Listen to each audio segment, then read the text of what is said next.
Ndërsa isha duke menduar se si do ta vërtetoja korrupsionin e kësaj qeverie të krimbur në krim, po mendoja që sot jemi para një risie që s'ka ndodhur shpesh herë.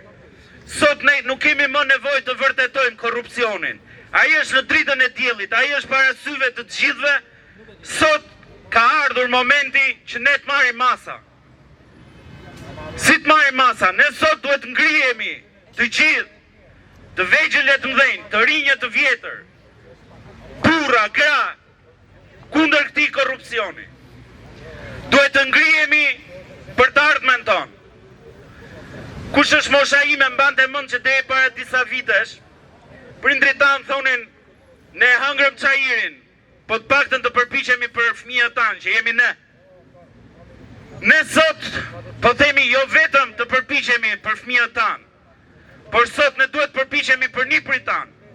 Sepse ky korrupsion në këto 35 vjet ka ardhur vetëm duke u rritur. Ka ardhur vetëm duke na shkatruar jetën, duke na marrë djersën, duke na djegur mundësit. Ka ardhur duke ndërtuar një shoqëri jo të drejtë. Ka ardhur duke ndërtuar një shoqëri e cila punëtori drobitet, ku hajduti merr të mirat e djersës punëtorit.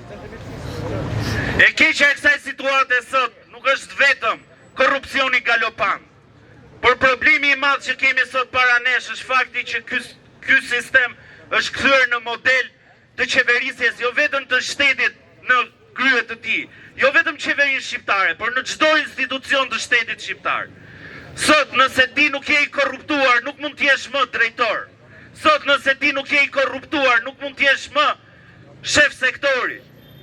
Dhe ky është një problem që ne duhet ta shfarrosim nga rrënjët.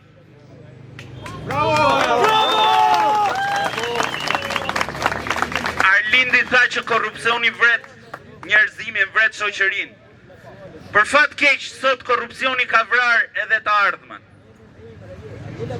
Ne nuk duhet ta lejojmë këtë gjë. Ne duhet dalim sot të gjithë dhe duhet kërkojmë jo vetëm dorëheqjen e Edi Ramës, jo vetëm dorëheqjen e Belinda Ballukut, por shkatrimin e këtij modeli që është ndërtuar në këta 35 vjet.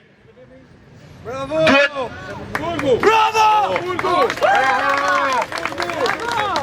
Ne sot duhet i bëjmë thirrje, unë sot i bëj thirrje një prej shtresave më vitale të shoqërisë. Studentët, ata sot nuk duhet dorëzohen. Nëse sot në universitet nuk ka më asnjë mundësi për të marrë dije, sepse universiteti është bërë e njëjta gjë si qeveria, ku në rektor të korruptuar, ku dekan të korruptuar, të cilët kanë vjedhur doktoraturat e tyre, ku kanë vjedhur tituj, drejtojnë sot një universitet ku nuk kanë qëllim dijen, po kanë qëllim vjedhjen dhe vetëm mbajtjen e pushtetit më fort.